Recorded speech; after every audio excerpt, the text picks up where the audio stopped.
Hey guys, welcome into Chuck and Tuck.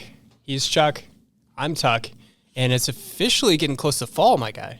It's feeling nice outside, the band's playing, Bruin football is getting ready to have their second home game of the season. We're getting ready to take on our friends over in Claremore.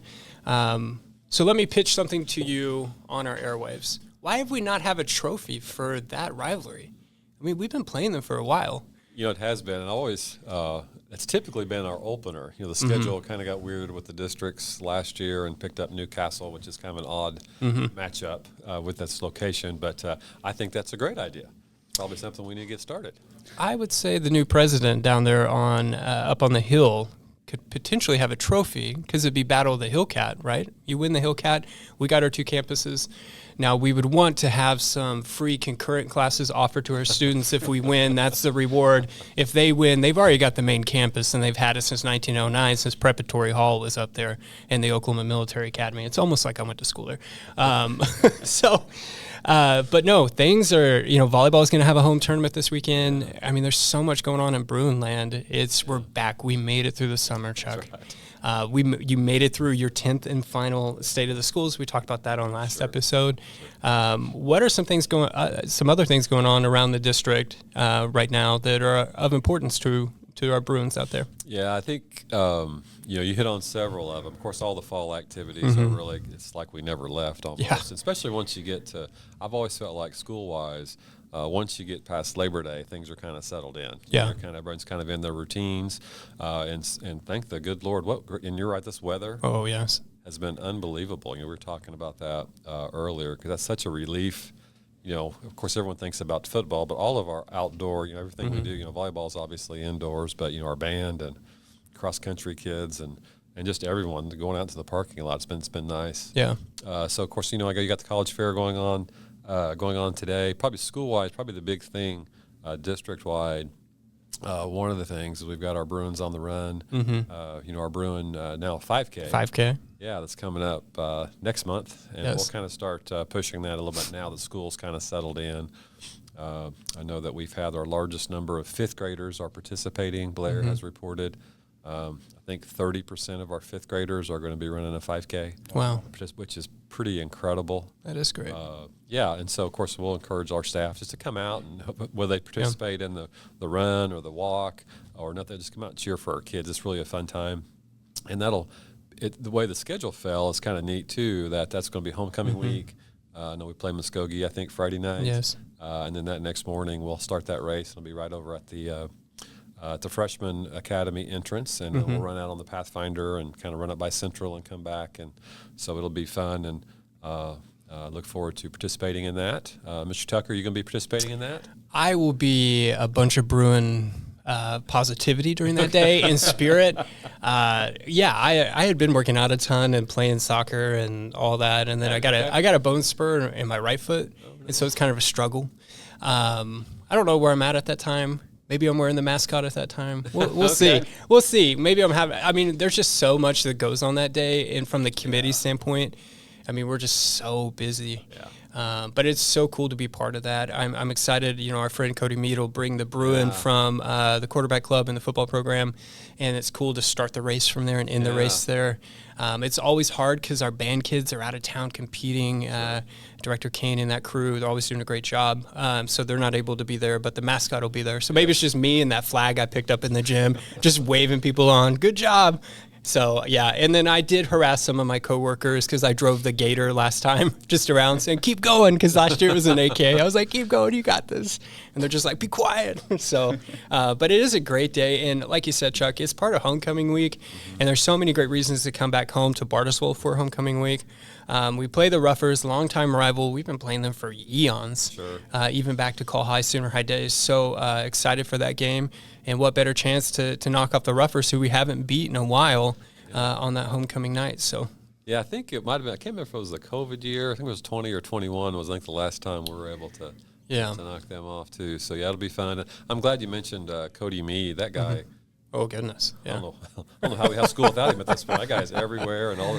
Remember last year, because I think our Bruin, the 8K, it fell after our road game, and he was up. Oh, from Muskogee. Yeah. Yeah, he was texting me. He was like, no, Tuck, I can make it. And I was like, but you're going to be in Muskogee and then turn around and drive and then meet me at 7:20 in the morning over at Mid-High/Madison. So, I helped him tear down the Bruin the other day. I was out there with my kids. I think you were off in the corner. I could see you in the corner watching the game. Sure. But, yeah, I helped him with that. And because, like, that's just what we do in a small town. Sure. It's just like, hey, I don't want you to be the only one tearing this thing down because everyone's locked in the game. I'm like, I can wait to watch QB1 throw for 300 yards. But it's good to have people like that, to be the very fabric of what it means to be a Bruin and a part of the Bartlesville community. Yeah, it's cool. And Friday night was such a great atmosphere. Mr. Vermeer was just talking about the broadcast team, and they're going to be commentating on it this week. And I appreciate everything you're doing along. I know it's the coaches show and different things that are going on. And Thanks. I know I was kidding you about the Bruin 5K because I know you're involved with the committee. That's a whole lot of, my job's pretty simple. I'll just show up and run and shake hands after. But that's like most of these things that go on. There's a whole lot of work that people have to do to put on such great events. With you guys and Blair Ellis. And I mentioned Cody. But Friday night was so cool. Oh, man. What a beautiful night. And I didn't plan on it, but happened to walk through the assembly Friday morning. And it brought back memories. I was thinking back, Tuck, when you were in high school and I was a principal here, and our assemblies were odd because we had just 11th and 12th grade in this building, and then 9th and 10th grade were across town, and that was just a strange dynamic to try to do that. Thinking back to that, so how there's so much more energy now, and the cohesiveness, and then the Friday night we had such a great student section. They were loud. Oh. Yeah, they were loud. I wish I would have had that back in the day. Oh, my God. I would have been already out of control because I already had my friends like on the front line that didn't play football, basketball guys and stuff that I would connect with and salute after kicking a field goal. And Coach Smith would be dragging me back to the sideline. Get over here. You're going to get a penalty. But, yeah, what a great atmosphere. And then speaking of Cody and then our friend Ty Kent, they moved the Bruin over there by the Brew Crew, and they had done that earlier in the day when they set it up. And I was like, that's going to be awesome, coming out of the old locker room, which you and I remember was the varsity football locker room back in the day. They were on the west side of Custer. And that was so cool, the smoke blowing up in the Brew Crew. What an atmosphere. And the Bruins came out firing. Yeah. I mean, scored 28 points against Newcastle, who was a semifinalist in the 5A. And things didn't go, our Bruins' way in the second half, but we're going to be right back out there versus Zebras. So I think so, too. And I thought our band at the Brigade put on a great performance. They're far ahead of where they typically are. I really appreciate Mr. Kane and their staff. Those kids work hard.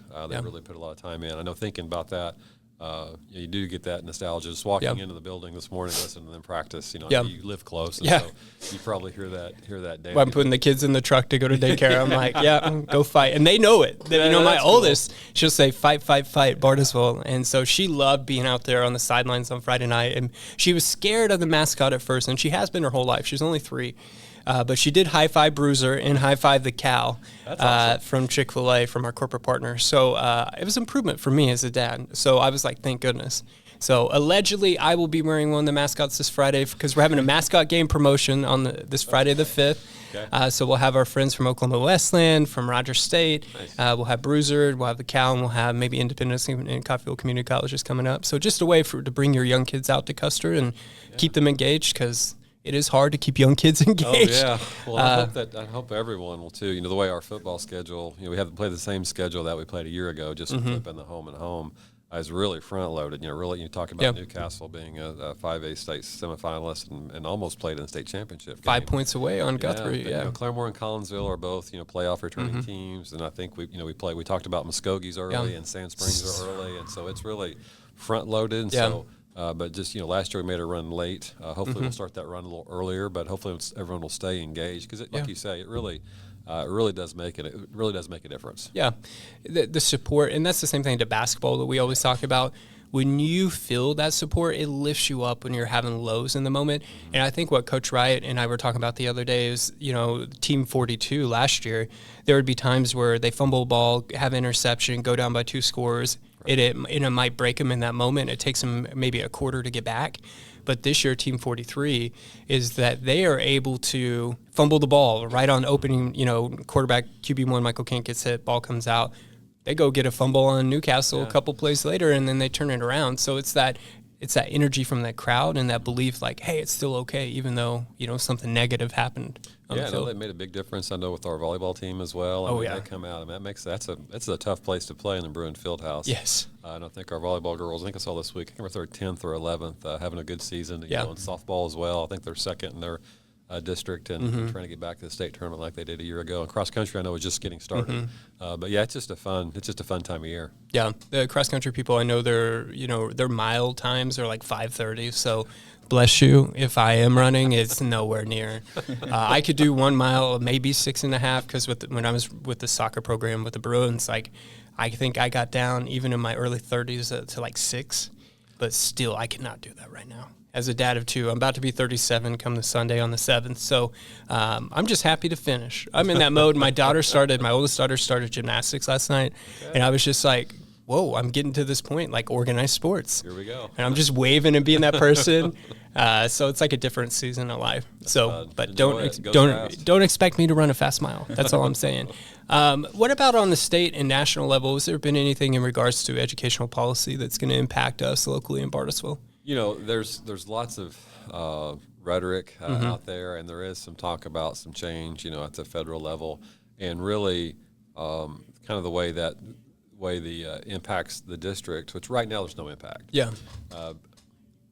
The federal funding that comes through the state, and really that's what we count on, because a lot of that federal funding is to help things like our special education program or our free and reduced lunch program, and so we had some additional resources where kids that, if you have a higher percentage of kids that qualify for free reduced lunch. Now, all of our kids eat free now, which is great. But there's just some additional resources in place, and typically those go into staffing just to help kids get to their where they need to be academically. And so there's been some delays with that, and some of that's been because of the regime change. But I'm confident that's going to get worked out. Yeah. Fortunately, we're in a financial situation where we didn't have to. We staffed appropriately. We didn't wait on those funds. We're fortunately in a situation where we didn't have to have those funds in place before we could get them staffed, and so we're counting on some carryover so that we could make sure that our kids were ready. So obviously that's not something we can continue to do. They need to get that figured out. So the funds, because I think everyone's intent is for those funds to get to the school, but it just takes a minute when you have some of those changes as well. And of course, then at the state level, there's really not much change, I would say. There's lots of politicking, I will say, that come from the state superintendent's office. And really, the main thing that I share with folks, too, is that we have a locally elected school board. We have a local superintendent. And that's really, when you hear from us, that's really if there's any concern about any change coming up. We know what to do, just like we've started school and had a great start, and we're going to continue with that. And so not to get too caught up in the politics of it, because that's not our job. Our job is to serve our kids and our community. So. But it's always, politics is an interesting thing. We'll just continue to follow it and see, see where those things head. But we'll just kind of just know we do have a locally elected board, and we'll continue to. Obviously, we're going to follow the law. And do what's right for our kids. We do have a new school board member. Yeah. So I forgot her name at the moment. So I'm Kristen Lindblom. Yes, I had played indoor soccer with her. Sure. So she's super nice. Kristen's husband Josh. Works at Elder Care, and so I know Kristen. She's a Bruin graduate as well. She's a CPA, works for Phillips 66. Her oldest, her oldest is an 8th grader at Central. Okay. So she got some children at Central and also at Wayside. But she's been real involved with the district, and she's like I said, she's a CPA. Yeah. She's brilliant and great family. The Lindbloms, they're lots of kids in our district, kind of spread out because there's. Josh and his brother, they all have children that are in the school too. So she'll be a great fit. She replaced Rick Boswell, who Rick's a longtime school board member, just a great human being. 15 years, right? How about that? 15 years. How do you do that? Yeah, and you guys see him. He does everything. He's a pilot, retired now, but he still referees football and soccer and basketball, and he shows up the first day of school at Central to help kids open their lockers, our 6th graders. So he's just really a good person. We're going to miss him, but I know his wife, Karen, because his kids have been out of school now for a bit. I mean, they're all out of college, and so she's been encouraging him to get off the board to had some things to do with her. So I encourage him to stay on for a little bit longer probably than Karen wanted him to. But we're thankful for Rick, and we're excited about Kristen and joining the team. And his daughter Aubrey graduated with my sister Chrislyn in 2019, I believe. That sounds about right. She's a heck of a soccer player. Heck of a soccer player. Really great at defense. She was taller. Played for Kuntz. I will also say she's a nurse now. Yeah. So shout out we called her Bob. Shout out Bob. Killing it in life. Speaking of the airport, we had 2 students join Mike Richardson and his team out there as the interns for this year. So they went and did a tour the other day. Mike unfortunately had jury duty, so he couldn't be there. And so I helped with the tour, and it was fun. And then we have a kid out at Phoenix Rising. So we have 3 kids out there kind of engaging in aviation and seeing all sides. Not just, and they all have an interest at the moment of becoming a pilot like Rick. But once they see the mechanical side and the demand in the workforce for mechanics, I think maybe that'll change some of them. I know some of their parents might hope that. Make a good living. You make a good living. You will always have a job. And then another thing around the district, an email went out maybe yesterday or the day before, Chuck, where it was talking about us identifying people within our current staff who might want to be site leaders within our 9 sites. Yeah, and we do that. And we've always talked about, we've got a very experienced leadership team, and that's part of the reason I felt like this was a good time for me to retire in a very stable position. And it's imperative. Most importantly, you have to have good leadership leading where the kids are. Making good decisions, working with kids, working with parents, working with families, serving our families, and we have that. I'm really confident in our team. I was in that role several years ago, and then ended up at the central office. But obviously, and typically, what happens, folks get in that role when they start in administration. Usually, you start as an assistant principal or somewhere on the admin side, and most of those come from these are folks that are current teachers for us that are interested in that. Not everybody is. I mean, not everyone wants to be in that role, which is understandable. But this is kind of the one of the reasons why, one, to identify, we know who our people are that have that interest, and then 2, give them the resources that they need to kind of help them, 1, see what it's like, and then also give them some resources to help them if they need some more information or maybe some more training, so that when opportunities do come up, because they do come up, just like Brent Massey was assistant principal at the high school, and at Madison, and we elevated him to be, when there's a vacancy there, to be the principal. I was an assistant principal here at Bartlesville High School and became principal. We can go kind of throughout Mr. Harp right here at Bartlesville High School. And so kind of the first step of that is we want to make sure we identify the folks that have some of the skills and traits, and identify them and get them on our radar, because really we want folks that, if they do have that interest and skill set, we want to help them reach that goal. Because those folks that are here, and they're going to stay here, they're going to be part of our community, and it means a little bit more to them as well. They have that buy-in. And that's why I love to see, we think of our friends at the Chamber of Commerce is when we have a leadership Bartlesville, is identifying those people that are still kind of early, mid-career, and getting that buy-in, and hopefully they see all the things they can be a part of in our community. And it's the same thing within the school district. It's so much easier to build from within, and people who already understands your processes, your standards for your school system, because it is harder to bring somebody from the outside. Not that we don't do it, but if we do have a buy-in, it is easier. Same thing. Helps.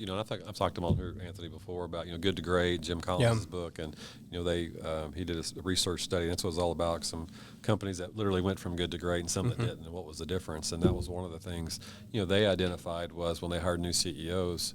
For the most part, they were hiring folks that were internal.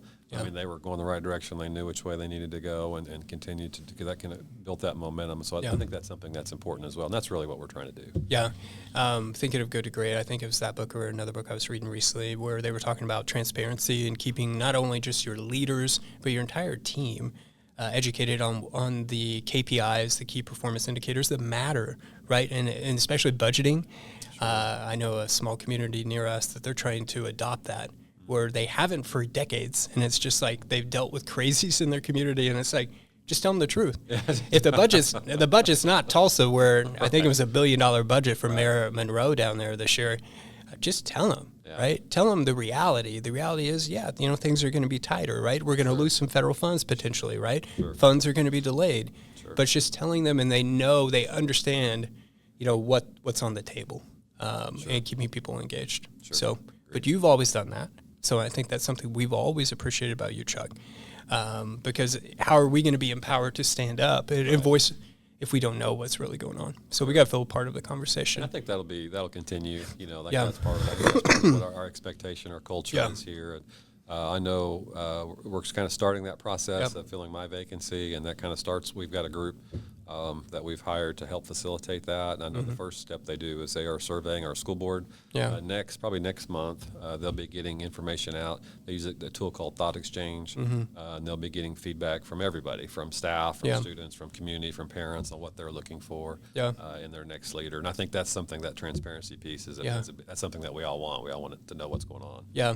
And I know that you'll comment more on that process, the further we get along on it. I mean, you did address it at the State of the Schools, because that is such a captive audience that day when it comes to our stakeholders in our community. And not everybody can be there, of course, but it is like, hey, here's where we're starting. Like, here's the transition phase of me leaving by into fiscal year, right? So we began the process, as sad as I might be at the moment, but I can talk about it. Because I've had to do crisis PR in my life. That's my background. So who would you like to give a shout out so far to across the district? Yeah, it's really just our staff, and I hate to start naming names just because there's so many, but it takes a lot to get school going. And of course, when you think back what the weather was like when we started school, it was not like it is now. It was struggle. And boy, and I can make it a point to go to every school every week, but I know on the first day of school, I go to every school, and oh my goodness, just thinking about the pickup and drop off, you got little ones, and those teachers that are out there. Yeah. I mean, oh my goodness, greeting parents and obviously our, parents, that time, many of our families are walking their kids to class, which is fine. I'm going to get started too. But think about them, for example, and then here we go in the middle of the afternoon, and we're getting kids out the door, and all the work that takes after teaching. These folks are busy. I mean, they're real busy during the day, and then having to do that. But all the preparation that goes into just getting this thing off the ground, you start talking about close to, we're well over 6,000 students now. Yeah. And we start talking about our contracted staff, our friends with Sodexo, and we're talking about 750 to 800 employees. So that's a lot of people. Yeah. And so really thankful for everyone to help just get this thing off the ground. And of course, there's so many groups that even with kids and staff that start before school starts. We talked about football and band and cross country and cheer and all the different things that are going on. With that, but if you go by an elementary school, really after Independence Day, during the day, you will typically every day you'll start seeing teachers a car in the parking lot because they start getting their rooms ready. It's a little bit different at the high school level and middle school. Typically, it's a little bit different vibe. But those elementary teachers, that's their home. It's that classroom. So I really appreciate all of their work. I know, I think tomorrow is our elementary curriculum night, so our elementary teachers will have another long day, but they'll have another opportunity for them to visit with parents and so really just everyone to have such a smart, such a smooth, ranging from all of our staff to our school resource officers to just everybody, our secretaries and our people that work Sodexo that work in our kitchens, make sure we've got food ready for the kids, and our bus drivers and all that goes, all the things that go on to making that a smooth start. And then I know we'll talk some more. We've already talked some about this our Bruin 5K now, which is heating up and will be going here pretty quick. So I appreciate everyone's effort on pulling that off, because those things, like I tell people often when we have these events, they don't magically happen. No. You don't just say, hey, Saturday on this date we're going to have a 5K and go, and then it just works out. There's lots of things that go on to that too. So I appreciate all those extra things that people just do to make this really a special place. So, the Leader in Me curriculum is getting started. I mean, it's going to be implemented a little bit differently at the kid level. Elementaries, a lot of that's done. They have all group assemblies and done in the classroom. At this level, middle school, typically we've done a little bit different through their advisory. But, we trained all of our staff a year ago, and that's just some good. And LaDonna Chancellor's done a great job of leading that process. And so that'll be some good things for our kids moving forward. I will definitely say elementary school teachers, they are magical. I mean, all of our educators are magical. Let me stare right into the camera lens at this time. But, they are like magic school bus. When you show up, the themes, and then they rotate themes. And I'm like, guys, I'm just trying to keep the laundry going, the dishes washed, the kids fed, and get to work. And that's already a struggle. Like, I tried to mow the yard last night after it poured rain, and my mom's like, "This ain't gonna work. It's not gonna work." And she was right. Mom was right. I got the mower stuck. So, yeah. So, shout out to them, because they do start early, and they do build everything out. And, on the high school level, our academic showcase night is in January, and we'll have a bunch of career tech and higher education partners and all of our different, AP and all of our things that kids specialize in. They'll be highlighted that night, and we'll talk more as we get closer. But we do a good job of giving that platform to everybody to highlight their programs and to recruit, because let me tell you, it is very competitive getting kids into programs, because we have so many different things they can do that not everything's going to stack up and align just right. But you know what? They found a ninth planet out there, so I don't know. They told me Pluto wasn't a planet, and that was very hard for me, but now they're saying there's a planet, and they haven't given it a name. So maybe it'll stack up. But I can tell you from the college academy standpoint, it's very hard to stack 4 college classes, Tri-County Tech, and playing Friday nights for the Bruins. So you might have to sacrifice something to make it happen. So speaking of students, we have Kirkpatrick here with us. Kai's got some questions for the superintendent. Yes, sir. Kai, do you think you could beat Chuck in the 5K? Let's start off with that question before I open it up to yours.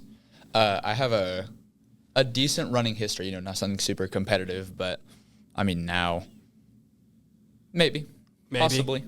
Maybe. If you were trying really hard, it's a harder question, but maybe. Well, Chuck is in shape. We'll give him that. I was never doubting that. Yeah.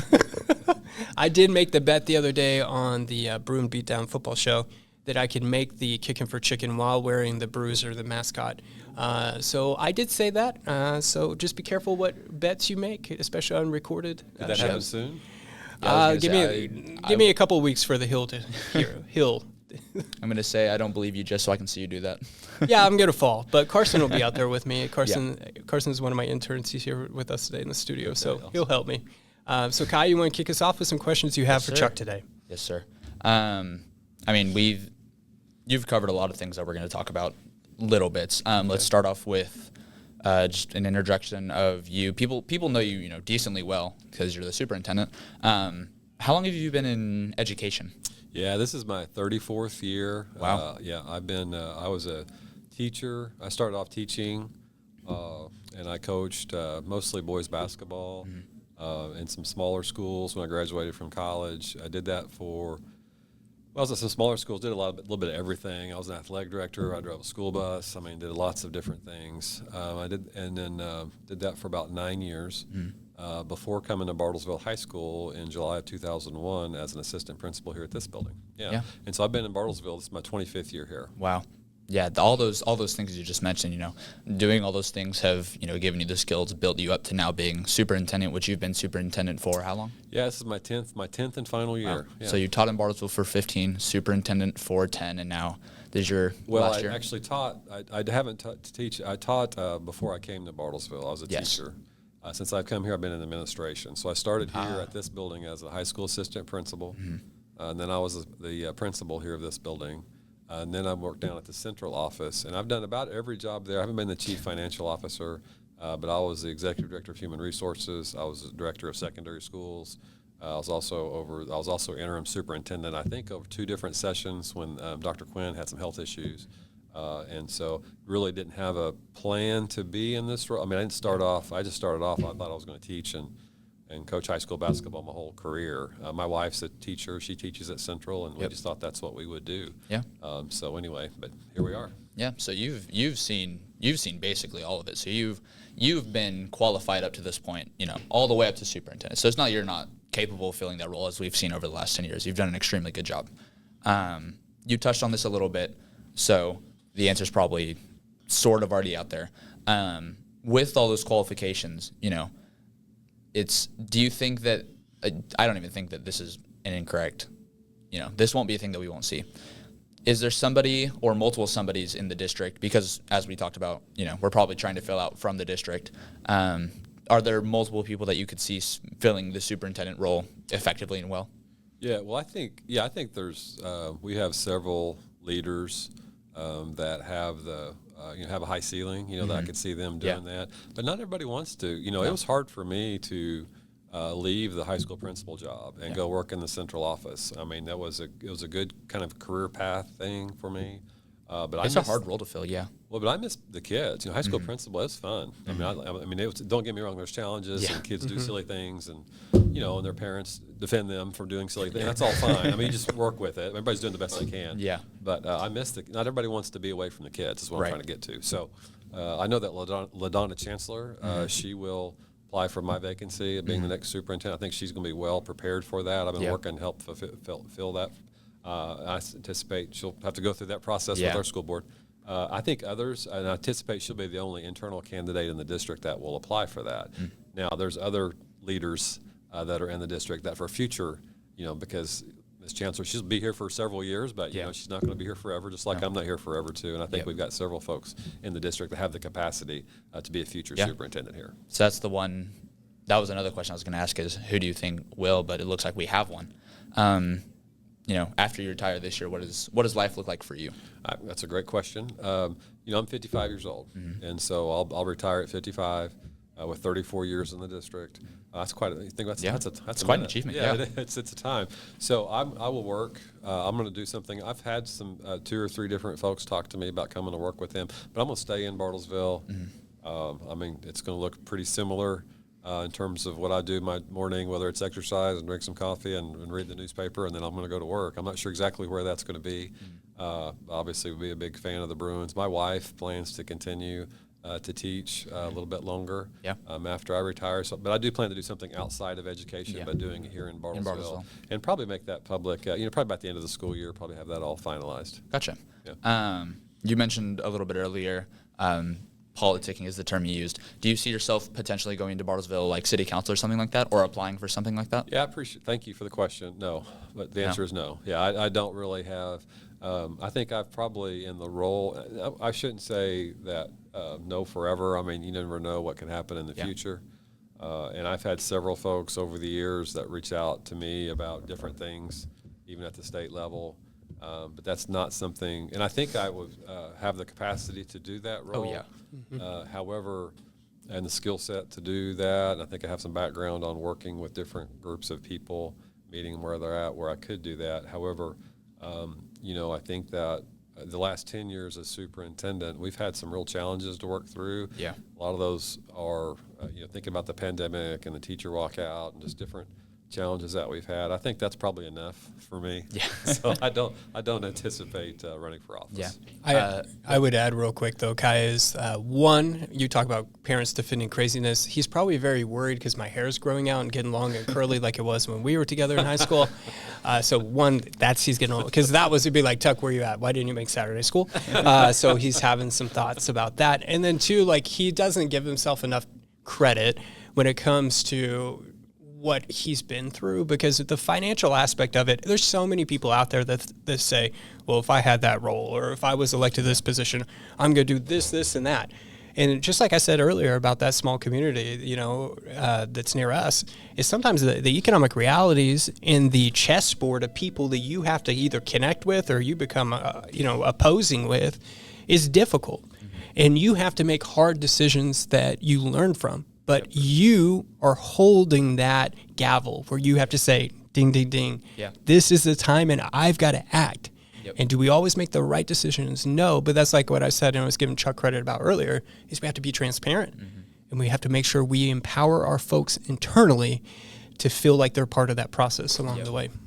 I appreciate you saying that. I had a similar conversation about, we all make mistakes. Sure. My personal belief on that is that the mistakes you make don't define you, don't matter. It's what you do with those mistakes that really show you as a person. I think that's why people appreciate you as our superintendent so much. Thank you. Because you've done an extremely good job with all of it. Appreciate that. Let's go. You mentioned, so we're beyond the retirement thing. In that little segment, you mentioned, students doing silly things. So let's go on that a little bit. We see at Bartlesville, this is a way more serious topic. We see a lot of things going on. Some of it, not leaning toward more illegal than legal. How does Bartlesville deal with things like that? from an administrative perspective? Yeah, well, I think, I think I was kind of tie this in with just school safety and things that have changed over the years, and frankly, something I'm really proud of. But if you go back, our community has changed since I've come here, and even before I was here. I think the earliest data that we had in terms of the number of kids that qualified for free and reduced lunch went back to early 90s, and it was in the low 20%. Which, if you compare that to, that's where we're talking about what Bixby might be currently right now, that district, in terms of very affluent 2-parent families, and that's where Bartlesville was. And so our community has changed. We're close now to 60%. Wow! So it's 3 times different in terms of number of kids that qualify. Just that's just a factor. I'm not saying that the whole state. There's been more and more of kids that qualify, and that's okay. It's just that's different. And so I think that if you think about our community has changed too, when our when the executives were housed here from Phillips 66 at that time, late 80s, early 90s, when there was 8,000 employees that were from Phillips, compared to now, where our largest employer between Phillips and Conoco, they have maybe close to 3,000. And we're not so much of a one-horse town. That's just different. I mean, and so it's not bad, but it's just different. And so, and I think if you look at, I don't want to get too much into politics too, but now there's legalized marijuana. I mean, there's if you drive around Bartlesville and you might see however many cannabis shops or whatever, they think about, man, I can't believe this is here. If you think about 20 years ago, if you look at the time capsule, like, this is not happening. So the world's changing, and so we have to change with it. I think that I also think that people in general are more distracted than they've ever been. I think that's a society that we live in. And it's not just a Bartlesville thing. That's a worldwide thing. Right. There's with social media, and people have access to so much that can just distract people. Right. And I think kids, obviously, but parents as well. I think that's it's so easy to do and to kind of lose focus on priorities. Right.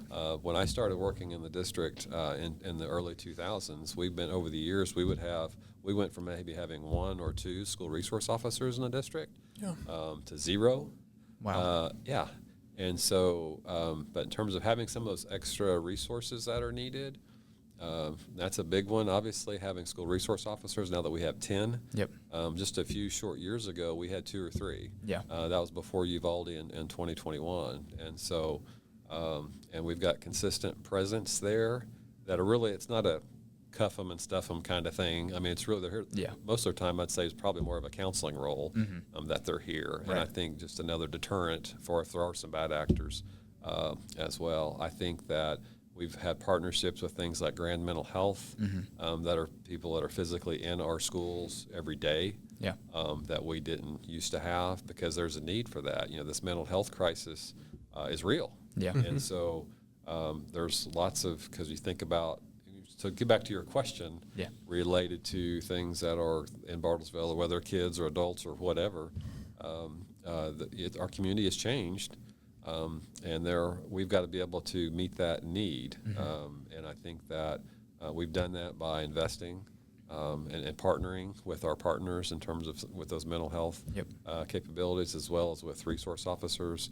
We have 3 additional elementary school counselors that we didn't have before the pandemic. So at our largest enrollment, where we have, which is Wayside, Ranch Heights, and Wilson, we have 2 full-time school counselors instead of 1.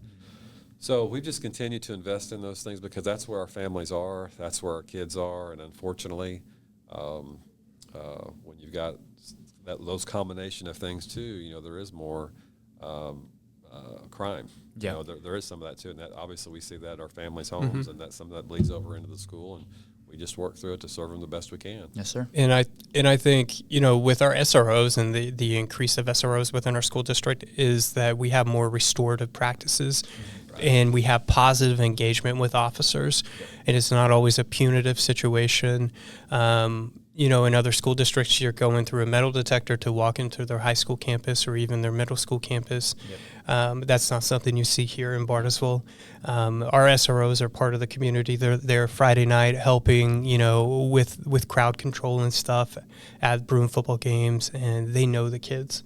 I think that's been a huge change. Before in middle school, we had Officer Birmingham, I think, he was the DARE officer.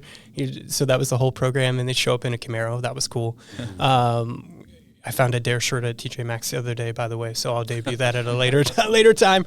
But the other thing I think I'll put back on you, Kai, and your generation is that the dynamics economically of our, not just Bartlesville, but our state and our region and Green Country are changing. Yes. And I think how we write the future and where we go is going to be dependent upon your generation. It's going to be dependent on my generation. But we have to make sure that we learn from the past and we learn from our leaders like Chuck.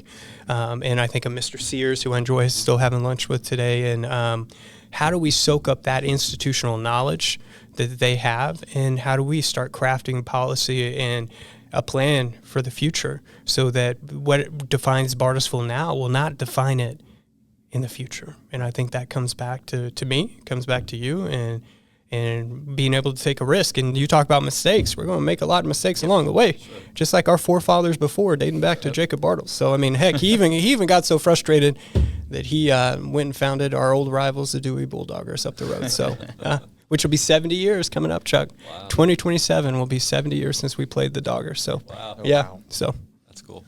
That'll be an exciting home game then. Well, I'm not saying I haven't pushed for it, but now they're single A. That's kind of hard for us to be 6A too and they be single A. But I think they'd rather play the Nowata Ironman again versus playing the Bruins. So yeah, but that's exciting. Yeah, it's pretty cool. In that little spiel, you said or mentioned the distracted generation or something like that. That's the term I used. So let's go to the thing that all the students are itching to hear about, which is the phone policy. Sure. Where does this come? We'll just go down the whole thing. Sure. Where does this come from or originate from? This phone policy restriction. Sure. Well, first of all, just to clarify, it's a state law. Right. So there's no option. Yes. Period. So, but I'll tell you, for me, where it really hit home was the book, The Anxious Generation. Mm-hmm. I started talking about, matter of fact, Earl Sears, his wife Jane, recommended that to me over a year ago in May of 2024. I read that book early in the summer, and really and I would encourage you to read it. Mm-hmm. So I talked about it at our State of Schools event last year. Our school board had it on their agenda, that book, for I believe 11 months in a row. We did a book study of it. All of our administrative team read the book. We talked to our parent support group about it. I did 2 different community book studies with it as well. And what's inside the book is just nothing surprising, but there's just some research now, and it talks about what the impact of smartphones and social media and our addiction to that has on us since the advent of the invention of the smartphone, because it's very different than phones when Mr. Tucker and I started with. On the as you know, the capabilities of what it can do, it's incredible. I mean, it's going to continue to change, and we have to learn to live with it. Right. But that's what really hit home with me. I know that I remember reading that in the summer of 2024 and June, thinking we've got to do something better. Yep. We've got to do more than this because it's not just kids. I'm talking adults. I'm talking our world. It's not good. Right. It's incredible to me when I pull up to a stoplight and you just look around. Yeah. And you see how many people that are driving through that are literally looking at their phone. Yep. That is crazy. Yeah. But it happens all the time. Right. And so that's just one example. But you look at the couple of the research points that came up in the book. One was the rate of self-harm for our girls from 2010 to 2020 before the pandemic. It's tripled. Yeah. Oh, yeah. And you start talking about the college. There's a survey of college students in 2023. So just 2 years ago, too, about half of them, in terms of feel anxious, 2/3 of the time. Yep. And so if you start thinking about the impact. And so I knew that we needed to do something. And so really what I was just trying to share when I shared that book with everybody that I could, talked about it on here a year ago, just people really to have the rationale. I think people knew, gosh, something needs to be done. Right. Because this is not a positive thing. Right. And so, of course, and we didn't know what the legislature was going to do. We were talking about different things at our level, what we need to do differently at our schools. Our middle school, I think Madison Middle School did a better job the last few years of managing that. Mm-hmm. They changed their policy mid-year. where phones need to be in their lockers, and it had a positive impact on their climate. Central joined that last year, but after the school year started. Yep. I knew the biggest change would be at the high school because kids are used to having it. And anytime which is understandable, I've got something and now you tell me I can't have it, I'm not going to like it. I mean, I get that. Yeah. And really working with our team here, because I honestly left it up with Mr. Harp at the end of the year on how they wanted to manage it. Mm-hmm. So you get with your team, because I'm not the one that's dealing with it. You're and your teachers and your principal, we talked about there's different ways to do that with, there's bags. You may have been to a concert or something where you put your bag and they keep them. You unlock it at the end of the day, which costs resources, but we would find the money to do that if we felt that was best too. So that's what Texas is doing. Yeah, well, there's several states that are doing that. Texas is the big one. Everybody's like, oh. You might find that over. I know I talked to the superintendent over at Bentonville, Arkansas. They started that last year using the bags. And some schools in Oklahoma plan to start doing that as well. And so what I know is, what I hope is that our kids need a break from it. But that's just part of the day. I know talking to our students, my advisory council last year, was asking them about, okay, well, if you're on your phone during the day, what are you doing? I mean, what do you need? And a lot of times, well, it's my parents are texting me or checking, reminding me this, that, and the other, and this kind of. So, well, is that? I mean, honestly, is that something? Could you have talked about that, before school or after? Well, yeah, usually, but we get used to it. Yeah. And so it's something that I encourage folks to read it and think about it and do better. And I think that it's unrealistic in the world that we live in that people aren't going to use technology, but hopefully to bring some awareness so that they can do better. Yeah. Boy, I see lots of families. Talk about distracted people. I think it impacts all of us. Yes. And we're all guilty of it, including myself. But the goal. Hopefully we can learn some habits from that to help them in their future. So that's a long-winded answer. But yeah, and we'll see how it goes this year. I mean, I think we're going to have to continue to make tweaks I'm sure the team here will have to make tweaks to it on what they're doing. But the bottom line, I mean, this is literally making us dumber. Mm-hmm. Literally. Yeah. Literally. Those are the facts. And so why in the world wouldn't we try to do something about it? Yeah. Right. Because it was just different back in the day. We talk about devices, but also computers and tablets and how, younger kids are getting access to them. And they talk about that in the data, but it was something you did. It wasn't a part of you, right? And I think that's been the defining change, is that I don't have to rely on my device to be prepared for the moment, right? And I think that's where my generation is kind of different from yours, is like, I remember computer labs. So I remember before the internet, and I remember dial-up and Oregon Trail and all those cool things, right?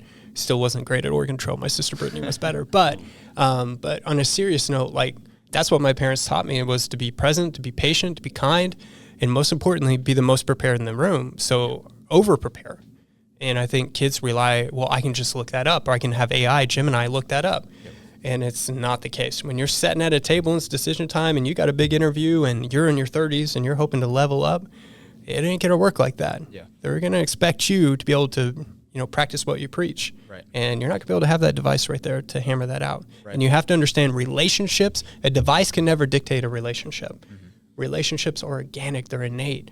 They need to happen, right? Yep. That's the only way you understand how to move pieces on a chessboard and how to make authentic connections, is to be present. Right. Yeah, I know Rogers State University last year, we had one of our assistant principals' son started there, and they had their student in their honors college last year. They read the book. That was a required reading for them. I mean, this is it's definitely something that I think impacts our whole world. And so in my lifetime, Kai, what I've seen really change is that for the better. My parents' generation, everybody smoked cigarettes. That's just, they didn't know the harm of tobacco. Yep. People just did that. And that has changed. Now, I know people vape and do things too, but it's not like it was when my parents' generation. Seat belts. When I started driving, many cars didn't even have a seat belt in them.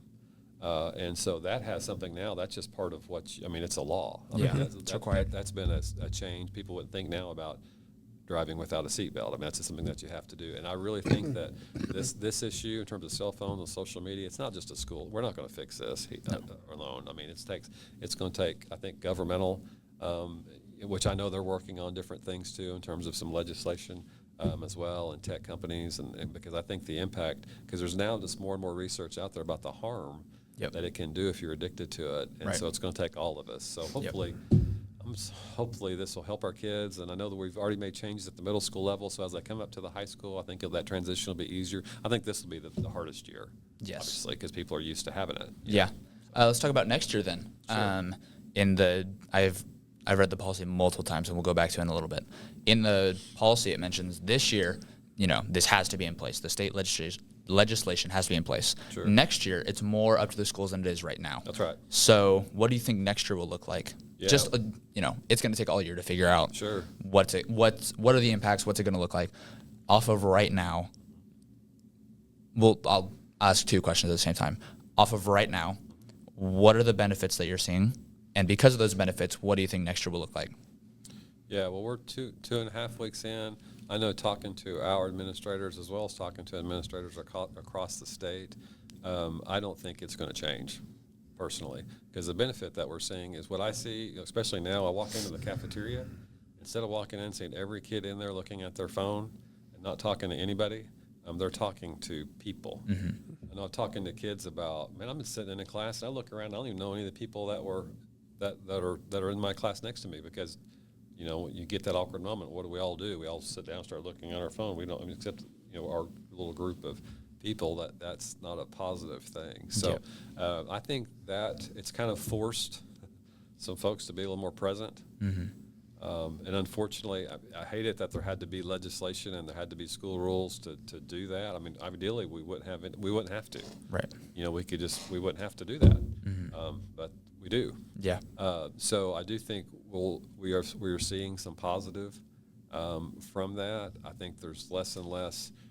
There will be less and less things too about because that whole culture of let's video somebody doing something stupid, let's video a fight, let's video things in the bathroom. That's wrong. Mm-hmm. And so I think this is hopefully less opportunity to do that. Yep. So I think we'll continue to see those positive things moving forward. And don't get me wrong, I know kids will figure things out. I mean, they'll come up with different ways to beat any rule. I mean, that's just what people do. I mean, that's understandable. We'll get that. I mean, we'll just work through it. And then secondly, so I would anticipate those are some positive things too. But secondly, for the future, I could see maybe some ways on how they're dealing with not having access to a cell phone during the day. Maybe there's better ways to deal with that, and rules and procedures. There's always different ways to deal with that too. But however, I would anticipate there will still be cell phone bans at Bartlesville Public Schools in the future moving forward. And we've had them forever. It's just now the state's pushing it more. Let's go on that a little bit. Sure. The thing that I have heard most of the time is that it is a state law that students cannot have their phone at school. I would like to hear from your perspective whether that's true or not, because when I've read the policy multiple times, what I have understood, and I can pull it up if I need to, what I have understood is that on the state level, what is required is that public school districts, it mentions public, Wesleyan is already doing their own thing. Public school districts must make a policy, and then it lines out what that policy is supposed to look like, which is smart device bans, basically, or just device bans, and it lays out definitions for all that. So is the policy that students can't have their phone, or is it that it is a law that schools must say that students can't have their phone, and that's backed by what the law says that has to look like? Yeah, well, the law says schools are required to adopt a policy that enforces a bell-to-bell cell phone ban. Right. So it is a thing of. I think what at least what I keep getting caught on, what I see other people getting caught on, is that there's no way technically for a student to break this law. The only way to break it would be that the school district doesn't make a policy. Now, our district making this policy is working with that law in their definitions to say you can't have your phone.